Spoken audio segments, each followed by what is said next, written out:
Malcolm, staring upward, failed to see the signal to halt and clobbered into the back of his father's legs. "Sorry, father," whispered Malcolm hoarsely. "I didn't see what—" "Silence, lad," hissed his father.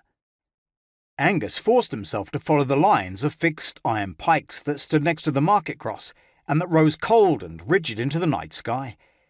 Staring down at them from the top of one of the pikes gazed the tarred, hollow-eyed remains of a human head, and on the pikes either side of the head were affixed the gnarled remains of 2 human hands, clutching into the night.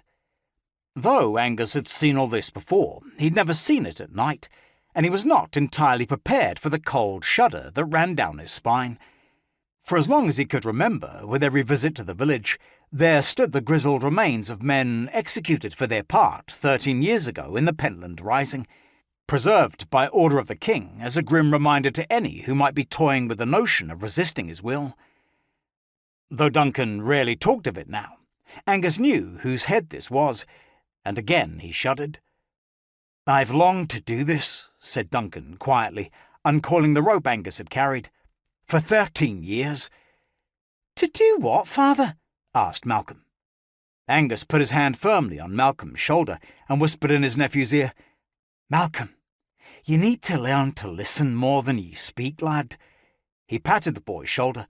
"Aye, and just now'd not be the time for speaking." "Right," said the boy with a determined scowl. "I'll not say another—" "Malcolm," said Angus, his voice rising threateningly. "Aye," said the boy, nodding harder still. "I'll—" The rest was muffled in Angus's palm as he clamped his hand over the boy's freckled cheeks and wide mouth. "No, sit yourself down right here," hissed Angus in the boy's ear, his hand still covering his mouth.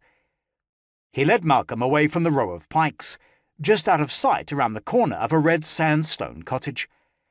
"I want your eyes fixed, just there, on the ramparts of Loudon Keep.